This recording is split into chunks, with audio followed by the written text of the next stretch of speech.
millions of our people from the morass of poverty and underdevelopment. We remain in the clutches of a cruel economic system. And I look towards Karl Marx, who gave us a better understanding and clarity to the dialectical relationship between the old and the new, and the dilemma we find ourselves in today. In his 18th Brumaire of Louis Bonaparte, he stated, "Men make their own history, but they don't make it as they please. They don't make it under self-selected circumstances, but under circumstances existing already, given and transmitted from the past. The tradition of all dead generation waits.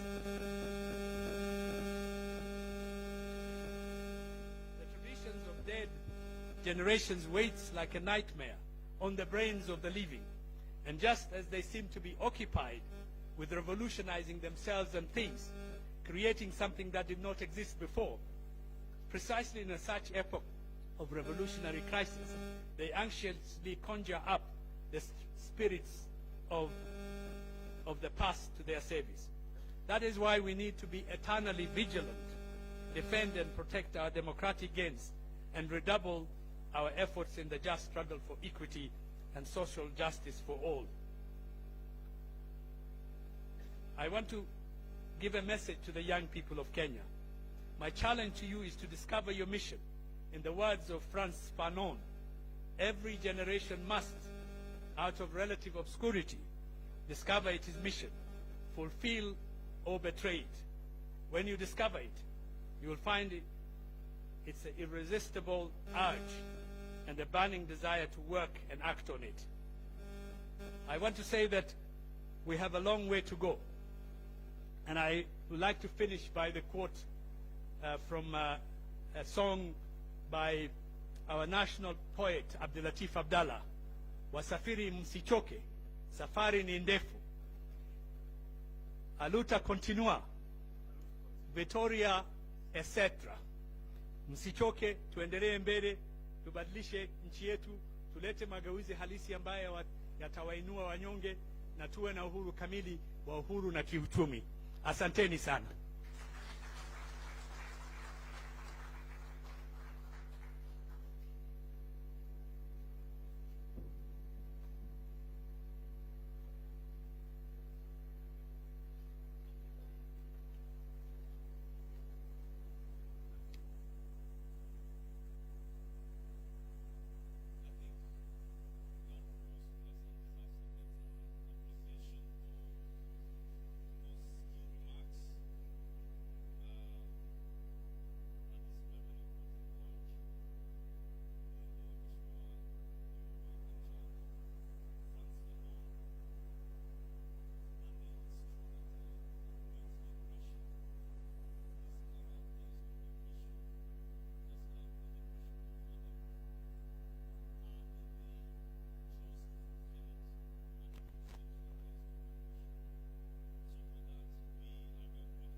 Mama Mheshimiwa Wahu Kahara to come and give her remarks at this important occasion. This is one revolutionary who has worked very closely with Oduor over the last 3 decades, and it has been a huge impact in our social and economic transformation as a country. Mheshimiwa Wahu. Our Excellence, our own President, Raila Amolo Odinga. People speak what is in their hearts. I have spoken what's in my heart. And it has been said very well that this gathering does not observe the obvious protocols. So I'm not observing any protocol, because I'm addressing comrades. Comrades, fever! Comrades, fever! A luta continua! A luta continua! A And victory is certain. Victory is certain. It's not very far. Ndugu Ongwen. Ndugu Ongwen, ni nini hiki umezaa? Ama umezalisha? Ama kimezaliwa? Haya ni maajabu ya utu. And I will not go very far from the title of the book, because I have not even seen the book. I was told to come here yesterday. But from the title of the book, Stronger Than Faith. What is that can be stronger than faith? I will tell you, and I am a retired teacher and still ongoing. And I read history, I teach history, and I learn history. So I will speak the title of this book from that perspective. And what is stronger than faith is patriotism. Patriotism. Patriotism. Uzalendo. Tuko hapa kwa sababu ya mzalendo ndugu yetu Oduor Ongwen. I have no, sina tashwishi, hata siwezi kuogopa kusema hakuna mzalendo ambaye mwingine tungeongea juu yake wakati huu kuliko ndugu Oduor Ongwen. And when we talk about patriotism, the good thing about patriotism, and that is why it is stronger than faith, because it's a spirit that nobody can kill.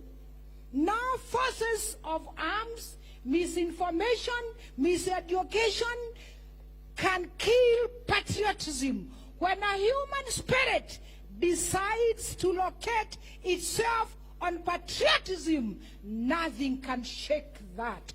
And that's why comrades have always continued to say, even before us, the struggle goes on, a luta continua, and we even affirm victory is certain, like I'm affirming here. And I'm happy because we have talked about the struggle. I am happy because we are not shy of the struggle. And we are saying the struggle is ongoing. Where are the fighters? That is the question. And I think this launch of this book is making a wake-up call to anyone who imagines or who envisions a world that can work good for humanity. And it is because our comrade and brother Oduor Ongwen has walked this march and has walked with other people and continues to walk. My celebration tonight is because I have lived that struggle, and I have believed that the struggle will continue and victory is ours. We know people went to exile, others went to prison, others went wherever. But hardly do we even remember there were others who remained home and were doing all those things. They were in a bigger prison, they were in a tougher jail, and they were everywhere that nobody was there. We who were left behind, my late husband, Karawa Macharia, went to exile, and we became like we have a contagious problem. The day they threw out Mama Aida Odinga from Kenya High School, the following day they came to throw me out of a school I was in Muranga called Geda Girls. So you can see we are living to tell without bitterness. We are living to tell without bitterness. I am a happy Kenyan woman, African, and especially when I'm standing here to celebrate this launch of what is stronger than faith, patriotism.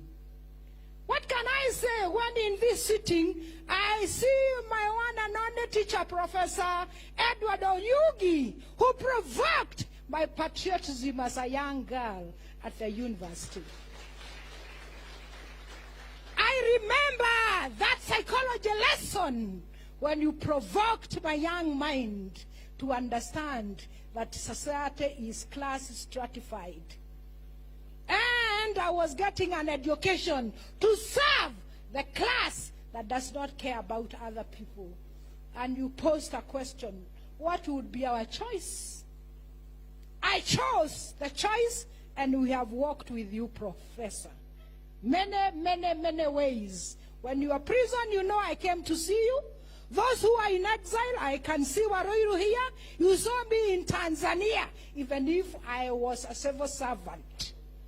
I could cross borders and come back home. Why not? And as I say this, I am happy to see my own son here. If my eyes are not giving me away, I can see Maora Kara here. So the struggle is ongoing. The struggle is ongoing. And victory is certain. The only energy that you must arm yourself with is patriotism. I like microphones, especially when we are talking about patriotism. I can be here longer than perhaps the time that I'm allowed. But I want just to say, we sitting here is a celebration. Launching this book written by our own Oduor Ongwen is a celebration. And having one of our own, Comrade Raila Amolo Odinga, among us, we have won. Sijui mnangojea mashindano gani ama ushindi gani? Ama mlikuwa mkishindana na nani? That book talks of where people were talking in whispers, under the beds. You never even trusted your wife or your husband. You didn't know who was at the back or in front or at the side. But now we are here in one of the institutions that is built not for this kind of sessions. When they were building this institution, their vision was not us to come here and celebrate the launch stronger than faith. This auditorium was built for other things.